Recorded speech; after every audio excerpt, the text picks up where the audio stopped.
Oh my gosh, that's just a toad. Wow!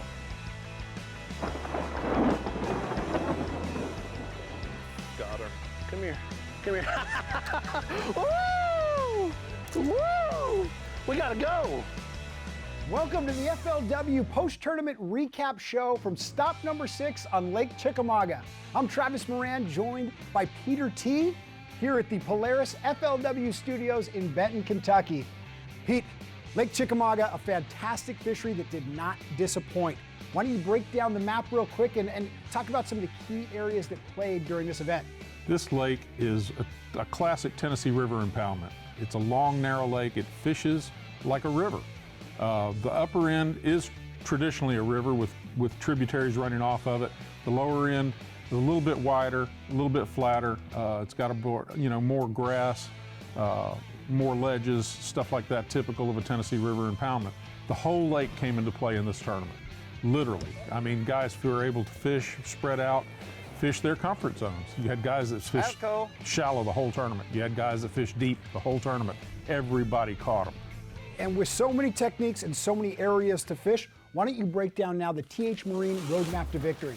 Two of the things that were the most important were landing those key fish was the major thing that separated those top 5 guys from everybody else in the field. Looking for transition areas. Some of the guys that were fishing deep were fishing areas that had schools of fish that were going both directions, moving in, coming out, and burning through those fish. I mean, the guys that went through the numbers that caught the most fish were the ones that had the better opportunities. They might have been catching a 1-pounder or 2-pound fish or a 3-pound fish, and the next fish would be a 5, 6, 7-pound fish. Lots of mega bags coming to the scales over days 1 and 2. And for day 3, we took our 165 anglers and we cut them down to our top 30, and they were ready to get out on the water.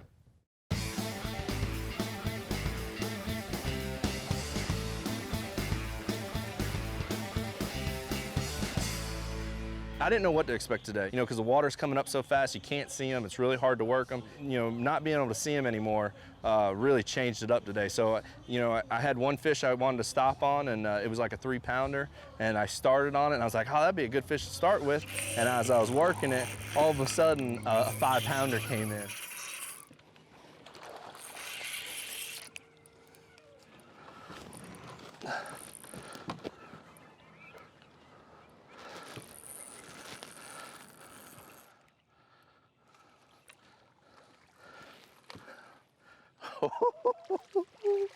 Oh, that's a good one to start with.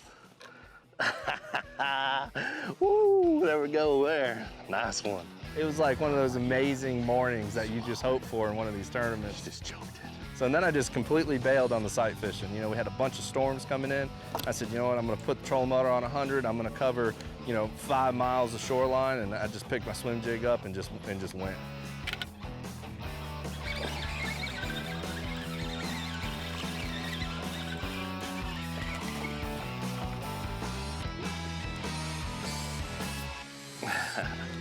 There we go, number 2.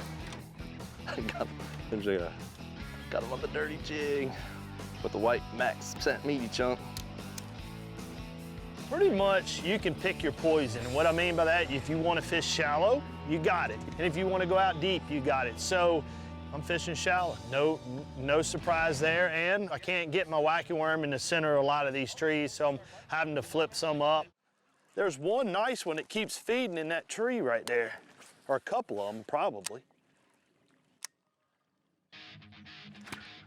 There we go. There we go. Oh! Oh my gosh. Oh my gosh. Oh my gosh, that's just a toad. Watch out, watch out, watch out. Oh my gosh! Woo! Oh my gosh! Oh my gosh! Girl, wow! Wah! Oh. And just like that, David Dudley set the tone for day 3 with that 8-pound monster. Taking advantage of the shad spawn early. He's throwing that white swim jig and twitching it around, making it look and act like those schools of shad that are up there spawning early in the morning. catches that giant fish. And that was clearly what it was going to take. And switching over to Matt Greenblatt in that magic area, he was looking for a nice kicker as well. You can't be worried about anything. These guys are too good. You know, they will, sometimes you think they wake up with 5, you know, 5 in the well, but I'm sure John Cox does, but I can't prove that. There we go, there's a bite. Good one too. Very good one. Wow, that's a giant. Just stay buttoned up, sweetheart. Oh, don't.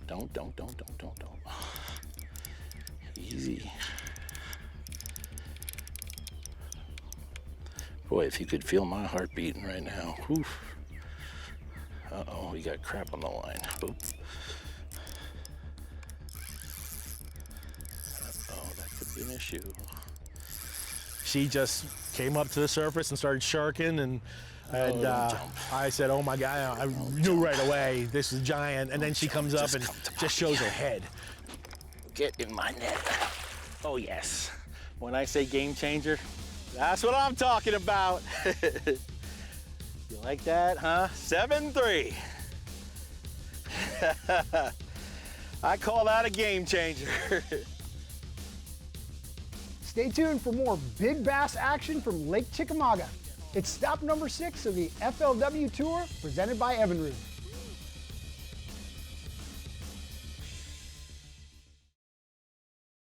The FLW Tour is brought to you by Evinrude. Learn more on evinrude.com. Ranger Boat, still building legends one at a time. Costa Del Mar, see what's out there. Polaris, the world leader in off-road vehicles. Yeti, built for the wild. And by TH Marine, from transom to trolling motor.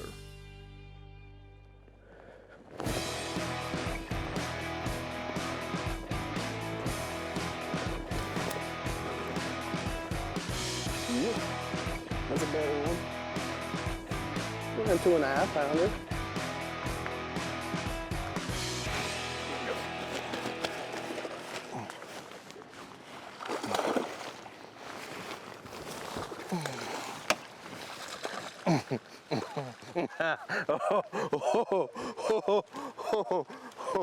Oh, that was a good one.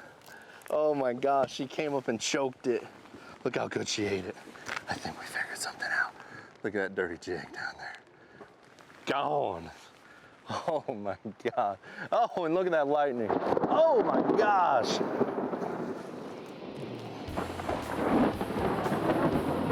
And just as fast as the fishing got started on day 3, a huge storm quickly moved in and sent the anglers running for shelter. And thank God there's a lot of boat docks on this body of water, because those guys took advantage of it. It's the smart thing to do. Seek shelter. Don't put yourself out there where you could possibly get into trouble. And as soon as that storm's over, pick back up and go fishing again. It takes a little bit of time out of your day, but it usually pays dividends in the end. They didn't say the weather has affected these fish any. Missed one, didn't seem very big, but yet they're still biting, so. I'm throwing 2 baits. One is a Wacky Rig Cinco, 5-inch. The watermelon red, the last 2 days have been working the best, Wacky style. They don't seem to want it Texas rigged. They don't want it with any weight on it. Just basically let it float down into their face and do the Cinco thing that the Cinco do, and they just, you know, I watch that braid pop. He breathes on it, I know he's there.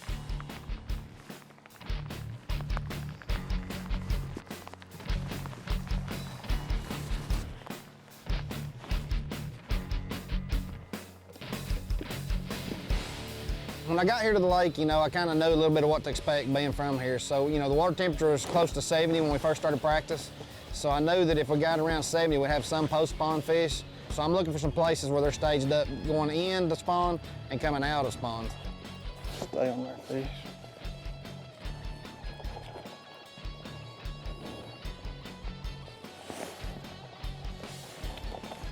It's 5 anyway.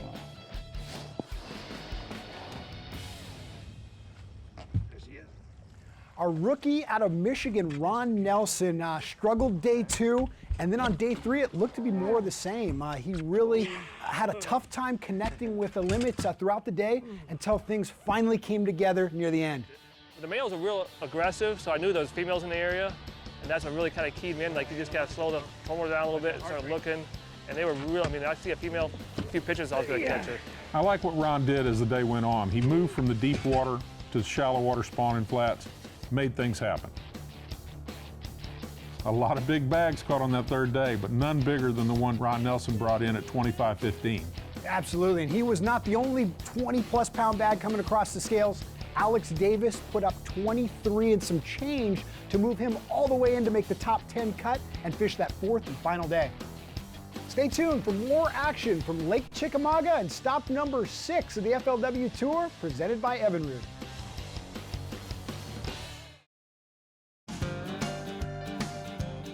Welcome back to FLW's post-tournament recap show of Lake Chickamauga.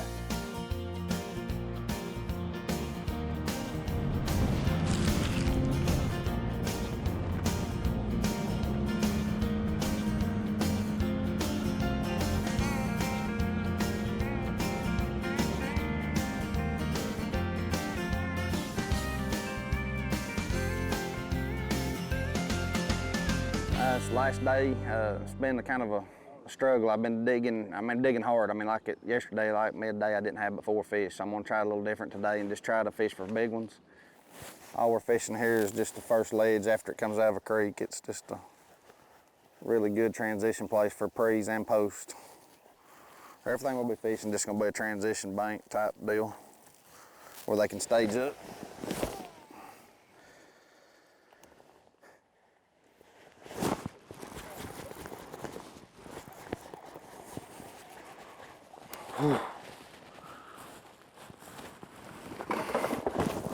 I'm glad you waited till you got in there. Caught 2 on a crankbait this morning and 1 on a swim bait, Zoom swimmer.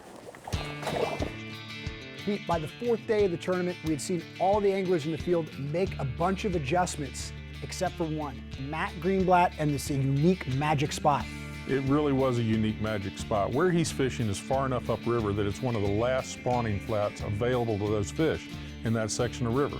It's a narrow chute that runs all the way back into a big flat pocket, huge spawning area, extremely shallow, shallow grass. It's almost like being in Florida. And guess what? He's a Florida angler. He took advantage of that situation, basically fished 2 different techniques of soft plastics. He was using a Zoom speed worm, reeling it over the tops of some of the grass, dropping it into the holes, getting some bites early, and then the rest of the day, he put on a Cinco and stuck with it. And I mean, just fished classic Florida style, dead slow, multiple presentations, the same spots, same areas, and catching good fish the whole time. He never varied from his game plan throughout the whole event.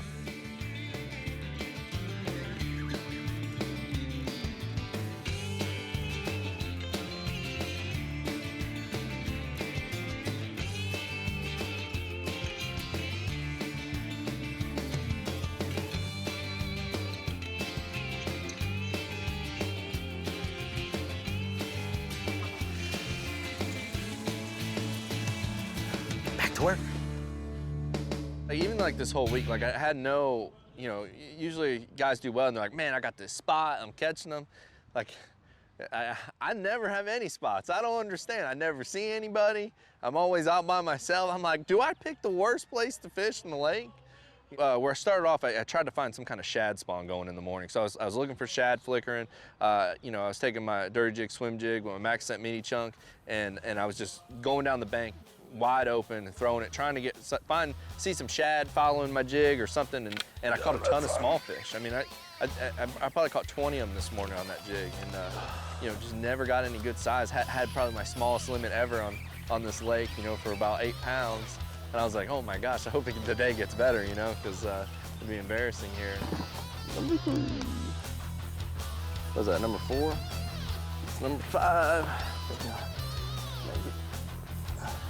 I officially have the smallest Lake Chickamauga limit I've ever had in my entire life. It's an exciting feeling when you know you're going to get a bite. Most of the time, fishing is just a mystery. You're just casting, it's a mystery. But in offshore fishing, there's not as much mystery when you find them because the mystery's gone because you're getting ready. You know when you're going to catch one. Oh yeah, that's money. Maybe. I know them will come through their kitchen. You can guarantee that. See, I'm coming down the hallway right now. Got him. Come to the kitchen, baby. Come to the kitchen. That's so cool. All right, we didn't quite make it. We were coming down the hallway and he bit it. Now watch this. We gonna make it to the, oh crap. I suck at geometry. I missed my cast. I know you hear us say it a lot. Watch this. In the hallway. He's coming. Got him. That's so cool. Get your butt in here. That's right. That's a coal right there, baby. I'm just gonna make sure. And wow, David Dudley has rung the dinner bell. He is having fun, and that's what it's all about. Being on the right spot at the right time. Timing is everything. Bringing it across the dinner table, the kids are sitting on either side picking it off as they come through. He's having a good time catching fish. And this is exactly what Dudley needed to get the day started, get that limit filled, and then start working from there. Oh my gosh. Holy crap. Holy crap.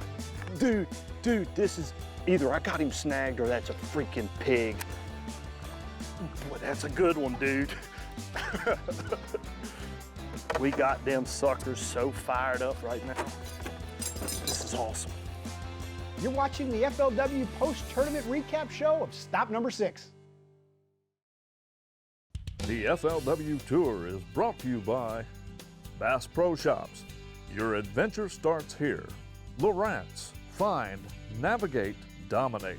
Real Tree Fishing, the official pattern of FLW. Power Pole, swift, silent, secure.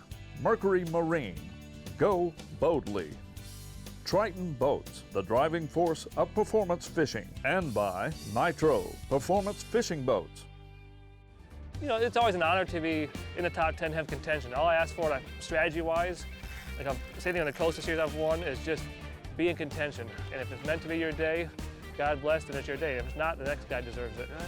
But to have at least a chance at it is always, you know, all I can ask for. As the final day went along, Chickamauga shelled out fish like usual, but those big ones didn't seem to be there. Yeah, the bite was a little bit suppressed as the day was going on, and you know, there's really no telling why that happened. Sometimes it's fishing pressure, and I truly believe that the fish know when it's Sunday, and that's when the most boat traffic is on the water, and they react to it. When they have all that action around them, it kind of puts them down a little bit.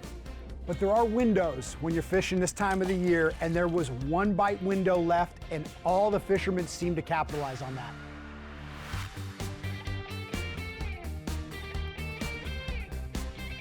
Oh gosh, there she is. There she is. Oh yes. Come on, girl. Oh my gosh. That's why we came to brim beds, guys. Man, what a pig. Brim bed, fishing, only big ones bite. I wish I had, ouch, my hands are so raw. But that one right there is gonna cull big time. Wow. This lake really showed out this week, and what I like the most about it is it gave each angler an opportunity to fish their way, their style of fishing, in their comfort zone, and none more than Buddy Gross. I mean, this guy was under the most pressure of anybody here. It's his home lake, hometown kid, you know, everybody wanted him to perform, and he did. He stayed up there, he improved his weights every day of the event, and, you know, made it to the final day. That's what I'm talking about, boys. Give me some skiing before I go. I gotta go. So all week I've worked this one fish on a bed. Like, he's still down there, but I can't get him to bite.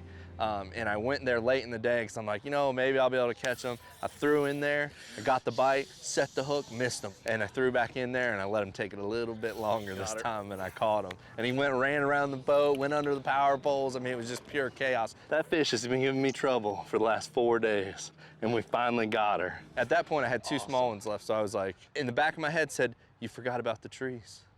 I have these 2 trees that are the best 2 trees in the entire lake, and I haven't hit them this week. and I had 10 minutes to go, and the first one I threw to, Oh my God, she pulled I off. lost Oh him. I my hooked gosh. a giant, and it come off. I went to the next tree, threw to it, caught a 4-pounder. And now I got about 3 minutes before I have to go. I run right back to the tree I missed the fish, threw in there and caught a 4-pounder, and had to race him with like minutes to go. Come here, come here. Woo! Woo! We gotta go. Oh man, that's what I'm talking about. Oh my gosh. With all the action that went down at the end of day 4, it was way too close to call. There we go, baby, there we go. There was only one thing left to do. That was for the anglers to head over to the scales and weigh in some fish so Chris Jones could crown a champion of Lake Chickamauga. Lake Chickamauga is the place to be. In Dayton right here, this is the deal. We want the whole world to know how great of a fishery this is. It has shown out this week. Wow! A 5 bass limit. 5 today, looking for 18.9. 5 worth 15 pounds, 5 ounces. Your champion is John Cox. Wow! His 3rd win on the FLW Tour, a former Cup champion.